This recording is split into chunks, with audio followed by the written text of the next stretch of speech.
नमस्कार दोस्तों, जय जोहार। मैं कौशल तिवारी और बिहनिया संध्या में आपका स्वागत है।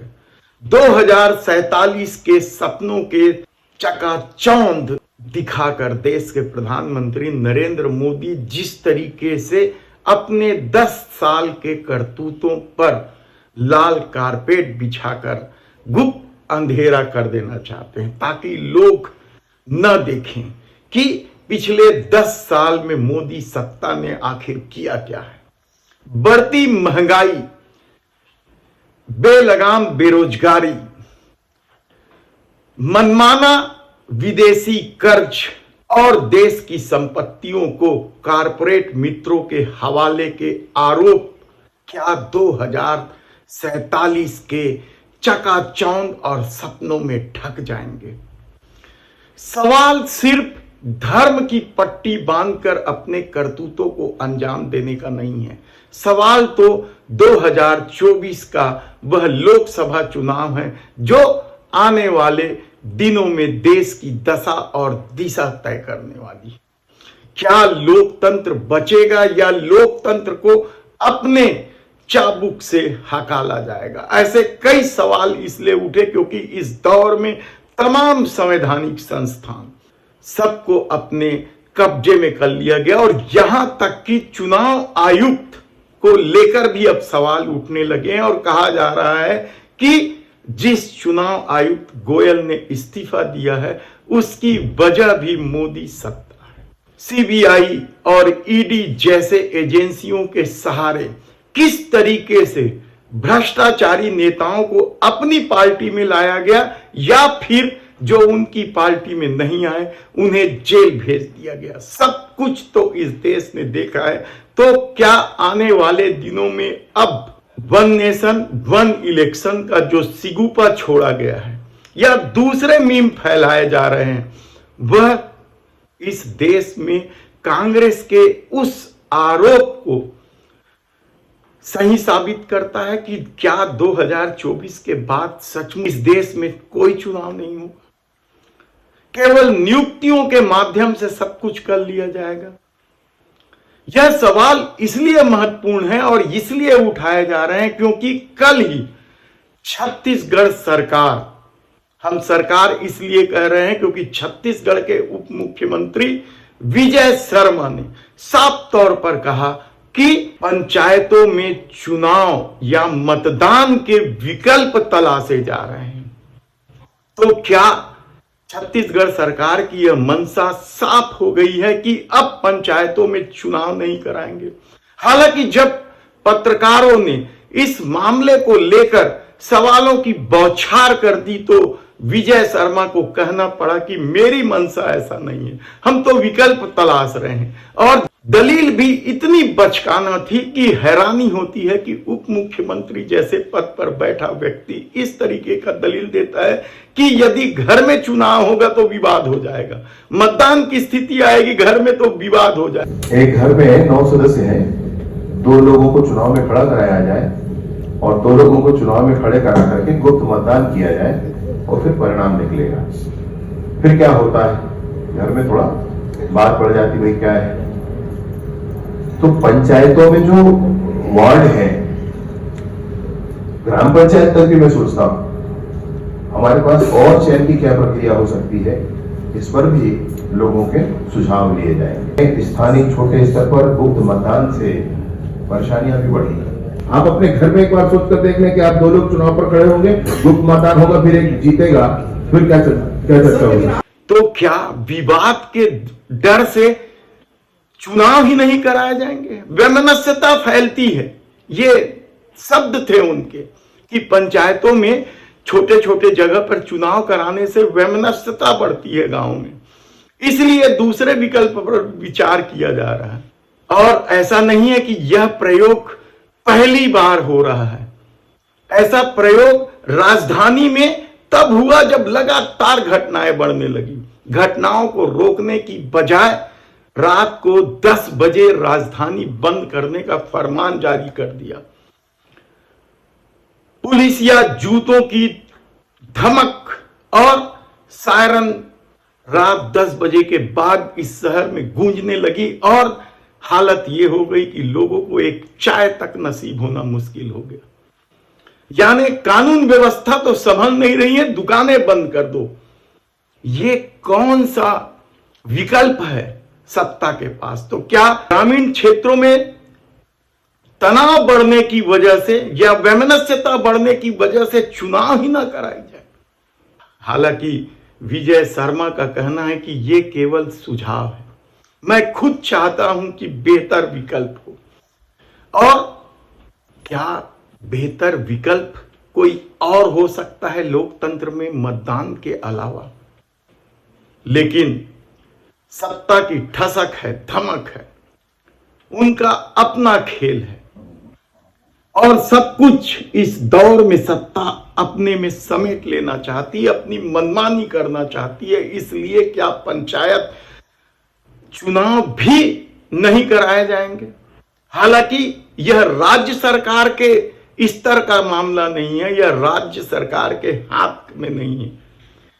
इसलिए विजय शर्मा ने यह भी कहा कि हम इन सुझावों का एक प्रस्ताव बनाकर केंद्र सरकार को भेजेंगे। पंचायत अधिनियम क्या कहता है? क्या ग्रामीण क्षेत्रों के लोगों को अपनी सरकार बनाने का हक नहीं है? और सरकार तो तभी बनेगी ना जब मतदान होगा। लेकिन सिर्फ वैमनस्यता बढ़ जाने के नाम पर यदि पंचायत चुनाव को निगलने की कोशिश की जा रही है, ग्रामीण लोकतंत्र पर प्रहार किया जा रहा है, तो इसे क्या कहा जाए? हालांकि अभी तक इस मामले को लेकर कांग्रेस की कोई प्रतिक्रिया नहीं आई, क्योंकि शायद कांग्रेसी टिकट में ही उलझे हुए हैं। लोकसभा का चुनाव कितना महत्वपूर्ण हो गया है, यह इसी से पता चलता है कि सत्ता किस तरीके से 2047 का सपना दिखाकर अपने उन करतूतों को अंधेरे में रख देना चाहता है।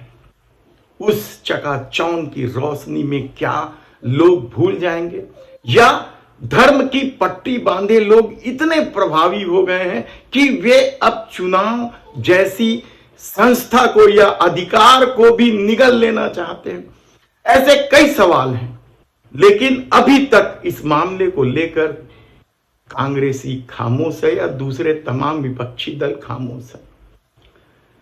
प्रिंट मीडिया में जरूर यह खबर छपी है, लेकिन बड़े ही डाइल्यूट करके या पिछले पेज पन्नों में जगह दी गई है कि पंचायतों में वैमनस्यता को खत्म करने के लिए मतदान का विकल्प तलाशा जा रहा है।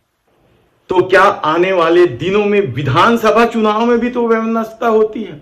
हथियार चलते हैं, गोलीबारी होती है, मतदान केंद्र लूटे जाते हैं, उसे भी बंद कर दिया जाएगा। लोकसभा चुनाव में भी यही होता है। यानी व्यवस्था सुधर नहीं रही है।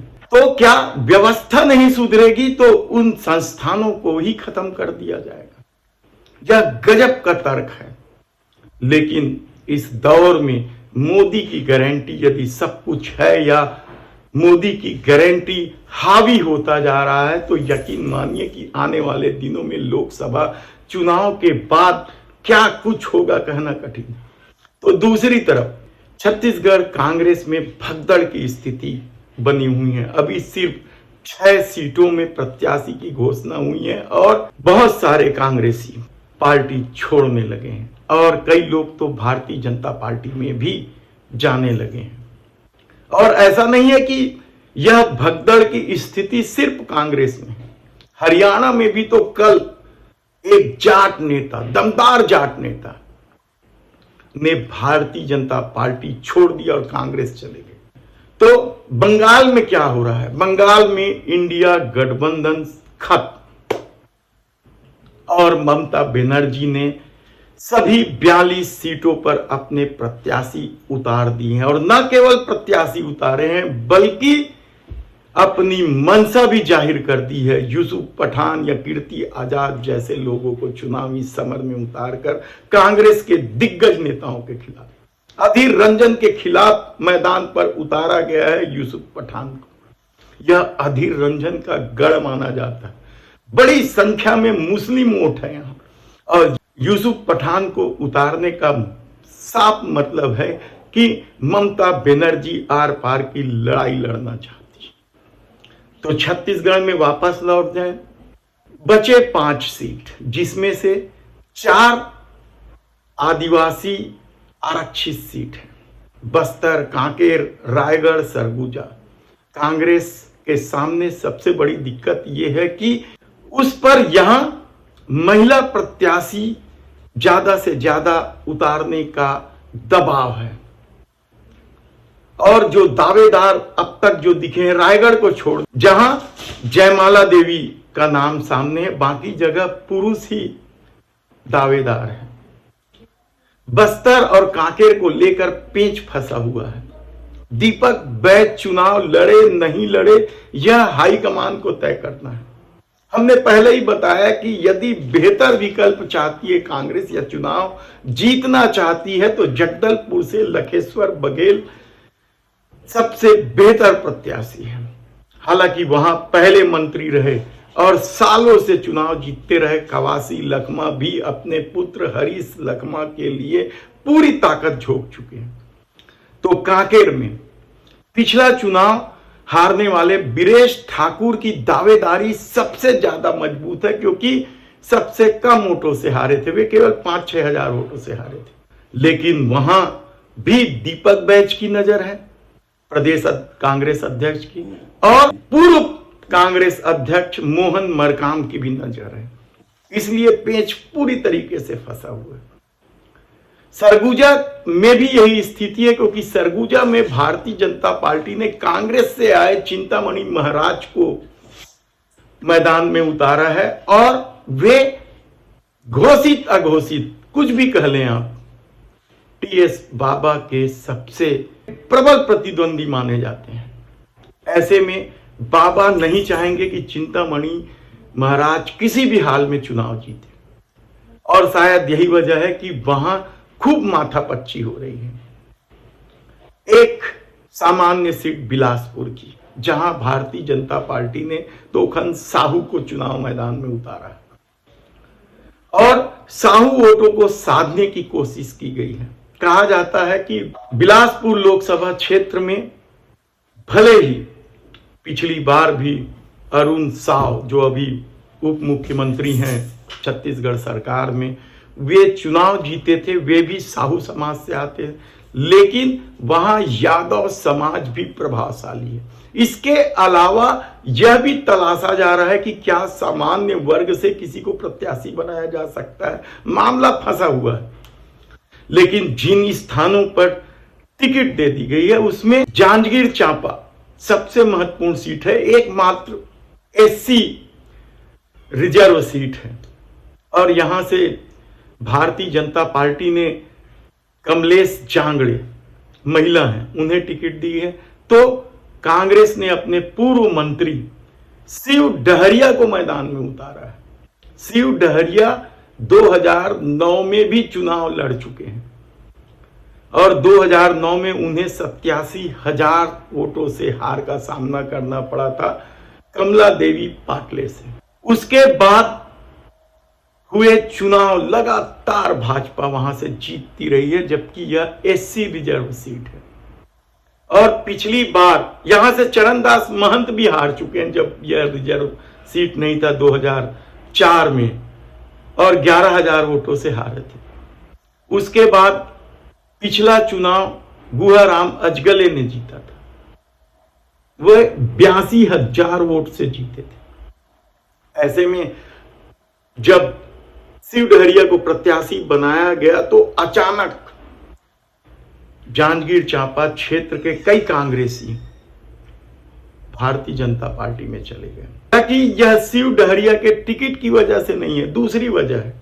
जांजगीर लोकसभा क्षेत्र में 8 विधानसभा क्षेत्र आते हैं और प्रदेश में यह एकमात्र ऐसी लोकसभा क्षेत्र है जहां कांग्रेस के सभी विधायक हैं, यानी 8 सीट पर कांग्रेस के प्रत्याशी विधानसभा चुनाव जीत कर आए।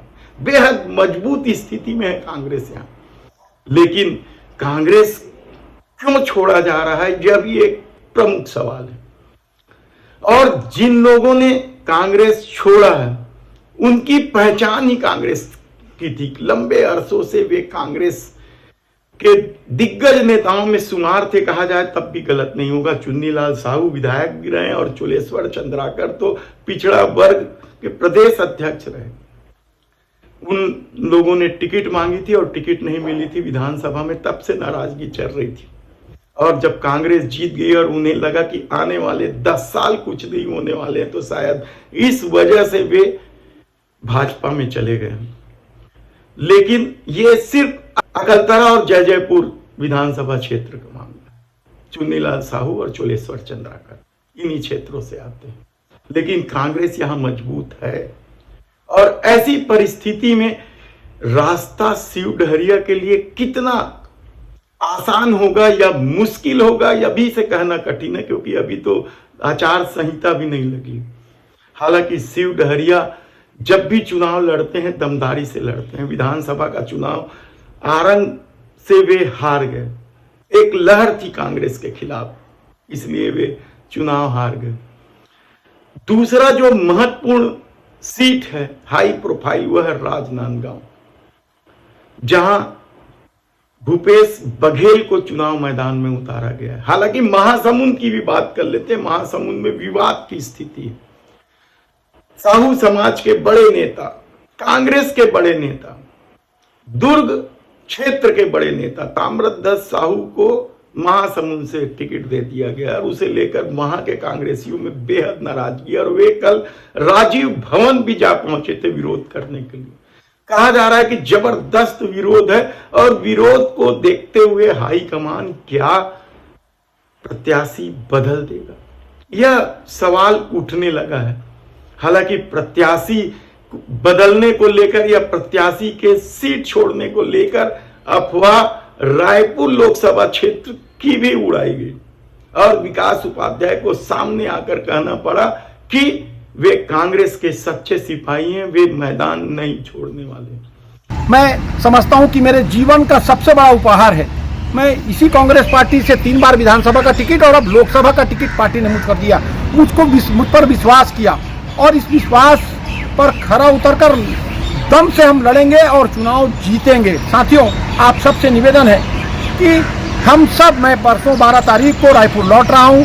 मैं अखिल भारतीय कांग्रेस कमेटी का सचिव होने के नाते, असम कांग्रेस पार्टी के इंचार्ज होने के नाते, कल असम कांग्रेस पार्टी की CEC की बैठक है, उस बैठक में शामिल होने दिल्ली आया हूं। कल मीटिंग खत्म होने के बाद परसों मैं रायपुर लौटूंगा। हम सब लड़ेंगे, बहुत मेहनत करेंगे और जीतेंगे। दूसरी महत्वपूर्ण बात साथियों, भारतीय जनता पार्टी और उनकी IT सेल के लोग जिस प्रकार से पूरे देश में अफवाहों को गर्म करते हैं, अफवाहों को फैलाते हैं, भारतीय जनता पार्टी के कुछ नेताओं ने इस बात को कहा है, और एक न्यूज़ ने चलाया है कि विकास उपाध्याय अपनी टिकट वापस करने गए हैं। किसी को बोलेंगे भी तो कोई विश्वास नहीं करेगा। इसी रायपुर राजधानी से मैं नेता बना हूँ। यही रायपुर राजधानी के लोग मुझको अपना बेटा, अपना भाई, अपना साथी, अपना दोस्त, अपना यार समझते हैं। और मैं समझता हूं कि आने वाले दिनों में भारतीय जनता पार्टी को इसका एहसास हो जाएगा कि किस प्रकार से जो कांग्रेस पार्टी के कार्यकर्ता वहां ताकत से लड़ाई लड़ेंगे और हम जीतेंगे। तब ऐसी परिस्थिति में जब पंचायत महासम्मेलन बुलाकर डबल इंजन की सरकार यानी विष्णुदेव साय की सरकार मोदी को धन्यवाद ज्ञापित करने वाले पंचायतों की लिस्ट बना रहे हैं, तालिका बना रहे हैं, और कैसे प्रस्ताव बनाया जाएगा इसकी भी सारी सुविधाएं उपलब्ध करा रहे हैं। ये दौर नैरेटिव सेट करने का है ताकि बताया जा सके लोकसभा में कि देखिए छत्तीसगढ़ के इतने फीसदी पंचायतों ने मोदी के प्रति आभार जताया। तो दूसरी तरफ सम्मेलन के ठीक एक दिन पहले छत्तीसगढ़ सरकार के उप मुख्यमंत्री विजय शर्मा का मतदान का विकल्प ढूंढने का प्रस्ताव क्या मायने रखता है और इस पर क्या कुछ होगा, देखने की बात होगी। धन्यवाद।